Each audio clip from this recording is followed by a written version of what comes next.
Ako po si Ramir Enriquez. Dati po kaming OFW from Italy. Ngunit nang biglang pumanaw po ang aking ama, napilitan kaming umuwi sa Pilipinas. Nakiusap ang aking nanay na ipagpatuloy ko ang kanilang negosyo, ang pamilya, kaya nagdesisyon kaming magsettle dito sa atin.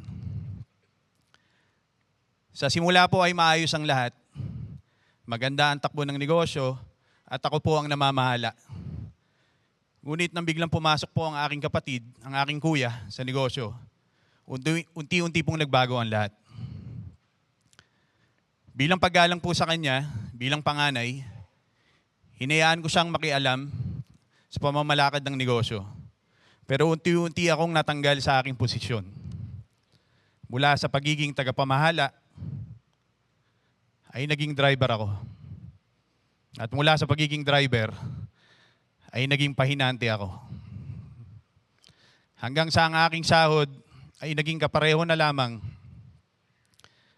ng mga ordinaryong empleyado.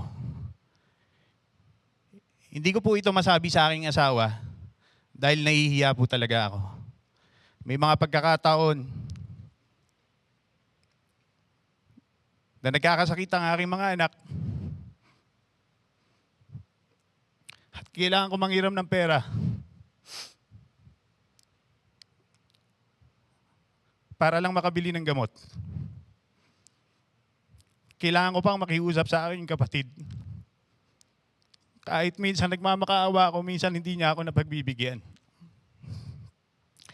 Ayaw kong maramdaman ng aking asawa na nagkamali kami ng desisyon sa pag-uwi sa Pilipinas. Kaya nagsikap akong maghanap ng paraan para matustusan ang pangangailangan ng aking pamilya. Unti-unti kong binebenta ang mga gamit namin ng palihim.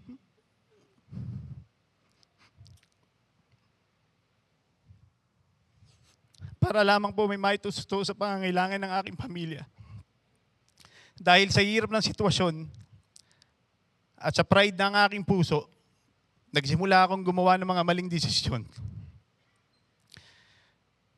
Nagsimula akong kumuha o magnakaw ng pera sa vault ng aking nanay mula sa kanyang retirement money. Unti-unti ko itong kinukuha. Nakuha kong mangutang sa mga kaibigan.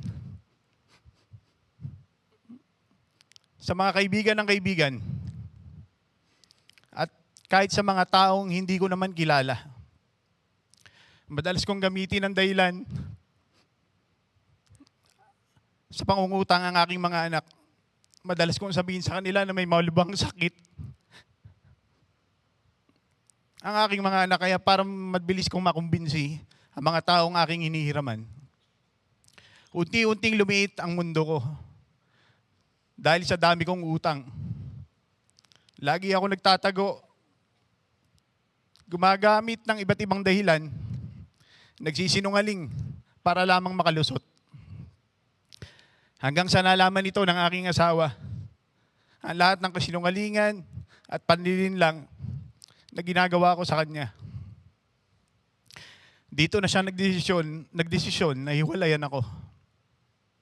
At sumubay pa rito ang isa sa aking mga kaibigan na nasa police station, dala ang aking cheque na ibinigay dahil hindi ako tumupad sa aming usapan. Pinapulis niya ako. Sa sobrang desperasyon ko, gumawa ako ng isang napakalaking kasinungalingan. Sinaksak ko ang bahagya ng aking sarili upang magmukhang na-hold up ako.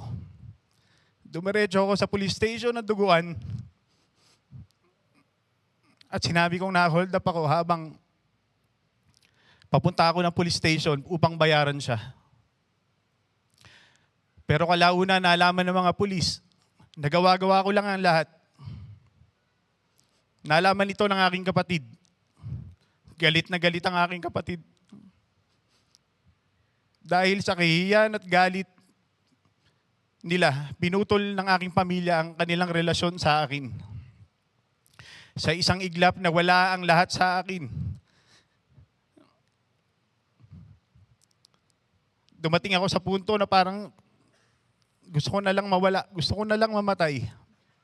Nanalangin ako sa Panginoon at sinabi ko sa Kanya, Panginoon, kung maaari po sana tapusin niyo na po ang aking buhay. Ayoko na pong mabuhay sa kahihiyan na dala ko sa aking pamilya at sa mga taong nasaktan ko. Ngunit napakabuti po ng Panginoon. Nagkaroon po ng men's retreat at women's retreat ang CCF Malolos sa parehong lugar at petsa. May nag-sponsor sa amin ng aking asawa upang makasama sa retreat.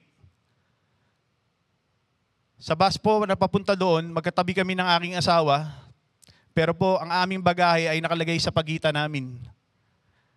Bilang harang, marami pong nakapansin sa kasamahan namin sa bus dahil alam po nila na kami ay mag-asawa, pero parang may pader sa pagitan namin. Doon po nagsimulang kumilos ang Panginoon sa aming mga puso. Pagkatapos ng retreat, nagkaroon kami ng pagkakataon na magkaayos. Nangako kami na susubukan naming magsimula muli. Nakiusap ako sa aking pamilya na makabalik sa negosyo. Kahit bilang driver o pahinante. Nagsimula rin ako magtinda ng barbecue sa harap ng bahay ng aking biyanan. Sa umaga, driver pahinante ako. Pagdating ng hapon, ay tindero ako ng barbecue. Hindi naging madali ang sitwasyon. Madalas, may mga naniningil pa rin at pumupunta sa bahay ng biyanan ko kung saan kami tumutuloy. Dahil na rin siguro sa iya sa kanyang pamilya ng aking asawa, nagdesisyon siya muli na pansamantalang muna kaming maghiwalay ng tirahan. Nagdesisyon akong matulog sa harap ng kanilang bahay na parang isang maliit na bodega upang manatili pa rin na malapit ako sa aking mga anak. Madalas umiyak ako sa gabi. Nakikita ko kasi ang aking mga anak sumisilip sa bintana at umiiyak din dahil nakikita nilang akong umaalis tuwing gabi. Napakasakit ang mga pagkakataon na yun para sa akin. Pero patuloy akong nanalangin sa Panginoon at patuloy akong nagsumikap na babayaran ang aking mga utang ng paunti-unti. Kalaunan ay may muling nag-sponsor po sa amin sa isang couples retreat sa Baguio. Doon tuluyan na pinatawad ako ng aking asawa at pinangako namin na si Jesus na ang magiging sentro ng aming pagsasama, mga plano at pamilya. At doon nagsimulang baliktarin ng Diyos ang aming sitwasyon.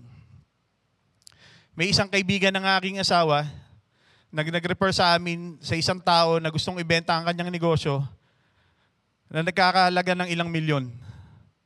Nakipagkita kami sa kanya dahil sa iya na lang din sa kaibigan ng aking asawa. Ngunit alam namin sa sarili namin na wala kaming kakayahan bumili. Pagkalipas ng isang buwan, muli akong tinawagan ng taong ito at nakipagkita pa rin ako sa kanya. Sinabi ko agad sa kanya ang totoo. Pare, pasensya ka na. Ayaw kong masayang ang oras mo sa akin. Sa totoo lang, kahit 5 duling ay wala kami. Hindi pa ako tapos magsalita nang bigla niya akong niyakap at siya ay umiyak at pinakita sa akin na tumitindig ang kanyang balahibo sa mga oras na yon. Sinabi niya sa akin na nanalangin niya siya na sana bigyan siya ng sign kung kanino niya ibibigay o ibebenta ang kanyang negosyo. Na naginip daw siya ng ilang paulit-ulit na nagsasabi at parang tirang may bumubulong sa kanya ang salitang 5 duling, 5 duling, 5 duling. At napakaliwanag daw nito. At ako raw ang panlima sa mga tinawagan niya at kinausap niya dahil ramdam niya na wala kaming interes sa negosyo niya simula pa nung una. At sinabi niya rin sa akin na ako lamang ang nagsalita ng salitang 5 duling. Doon mismo sa restaurant, habang nanginginig ang aking mga kamay at umiiyak ako, pinipirmahan ko ang transfer of ownership ng kanyang negosyo. Deed of sale ng mga sasakyan At lahat ng ito binigay niya sa akin. Hindi po ako makapaniwala. Lalo po nung sinabi niya po sa akin na bayaran mo na lang ako kung kailan mo gusto. At kung hindi man ay okay lang. Unti-unti ring nabalik. Sa tulong ng Panginoon sa loob ng 2 taon, ay nabayaran namin po siya. Unti-unti ring naibalik ang mga nasirang relasyon. Hinahanap ko po yung mga taong nautangan ko upang humingi ng tawad at magbayad. At natuntun ko po yung una kong naikwento kanina, yung aking kaibigan na nagpapuli sa akin. Nasa ospital po siya at nagdadialysis sa Pampanga. Sinadya ko po siyang puntahan upang humingi ng tawad at bayaran ko yung utang na 40,000 pesos. Nalaman ko po sa kanyang asawa na kagabi lamang ay nananalangin sila. Nananalangin sila sa Diyos kung paano nila mababayaran ng mga ilang araw pang susunod niyang dialysis. Hindi po sila makapaniwala. Pareho po kaming umiyak. Humingi ng tawad at pinatawad po ako ng aking kaibigan. At nung araw din pong yun, sinamantala ko po ang pagkikwento na nangyari sa aking buhay. At sa tulong po ng Panginoon, tinanggap nilang mag-asawa si Jesus bilang Panginoon at tagapagligtas. Noong 2019, Pasko po noon at birthday po ng nanay ko. Pumunta po ako kahit walang pahintulot. At sa pagkukumbinsi na rin po ng aking asawa, kinalabit ko po ang aking kapatid at niyakap ko po. At humingi po ako ng tawad. Sa aking gulat, niyakap niya rin po ako pabalik. At nagsabi po sa akin, na Utol, pasensya ka na. Tinuturuan lang din kita ng leksyon. At dahil po sa sitwasyon na yun, nakita ko po ang nanay ko, niyakap ko rin po siya, tumingi po ako ng tawad. Kaya po mula noon hanggang ngayon ay maayos na pumuli ang aming relasyon. Ngayon po ay nagsisilbi po akong bilang isang D-group leader at bahagi po ng Moving Men to Christ Ministry. At sa kasalukuyan po ngayon ay core head ng Biyahe Jail Ministry ng CCF Malolos. Regular po kami pumupunta sa kulungan upang ibahagi ang ebanghelyo sa mga persons deprived of liberty. Hindi lamang po yun, pinupuntahan din po namin ang kanilang mga pamilya na kadalasan kasama po ang kanilang mga asawa at mga nanay. Hinahanap din po namin ang kanilang mga bahay upang kamustahin sila at ibahagi ang pag-asa na matatagpuan kay Jesus. At kamakailan lamang po ay nasaksihan po natin ang 2 dating PDL na nakalaya na nagbahagi ng kanilang patotoo sa ating D Leaders Assembly kung paano nila nakilala si Jesus sa loob ng kulungan. Ngayon ay kasama na namin sila bilang volunteers na bumabalik sa kulungan upang ibahagi si Kristo at sa iba pang mga inmates.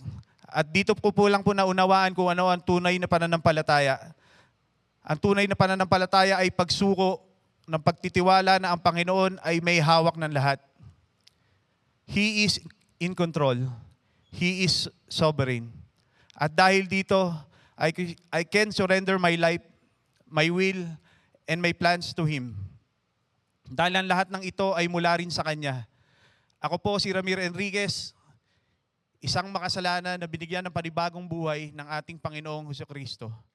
Lahat ay para sa Kanya at dahil sa Kanya.